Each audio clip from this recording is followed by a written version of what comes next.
नमस्कार. आपण पाहतात स्वराज्य मीडिया.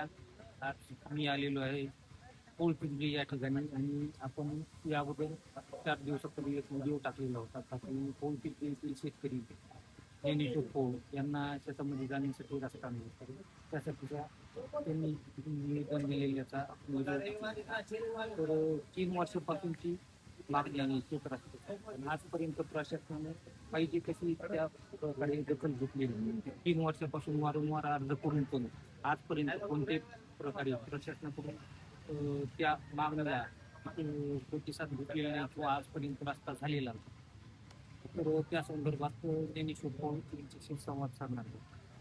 गेले 3 वर्षापासून वारंवार मागणी करून पण अद्यापपर्यंत रस्ता मिळालेला नाही. शासनाकडून योग्य दखल घेऊन योग्य वेळेमध्ये रस्त्याची मागणी पूर्ण करावी या मागणीसाठी आमरण उपोषणाला बसलेले ज्ञानेश्वर पोळ आपल्यासोबत आहेत.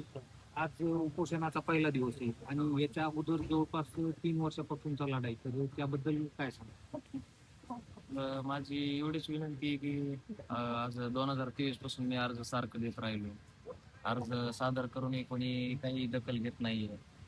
त्यांनी यावं पाठपुरावा करून माझ्या रस्त्यासाठी मला म्हणजे जिथून नंबर बांधून जिथून रस्ता असेल ते रस्ता मला मोकळा करून द्यावा ही प्रशासनाला विनंती माझी.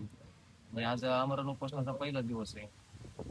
जोपर्यंत रस्ता भेटत नाही मला तोपर्यंत मी आमरण उपोषण इथं ठेवणार आहे, चालू ठेवणार आहे. या अगोदर 3 वेळेस जे सतत आपण जो पाठपुरावा केला तर त्या संदर्भात प्रशासनाची काय भूमिका होती? त्यांनी आपल्याला कशा पद्धतीने सहकार्य केलं का नाही केलं?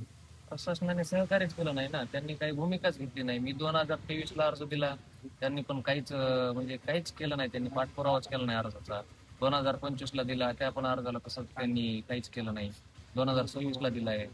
प्रशासन यामध्ये काही दखलच घेत नाही. त्यामुळेच आपण आमरण उपोषणाचा पर्याय निवडलाय. तर आता जो शेत रस्ता ची मागणी आहे तर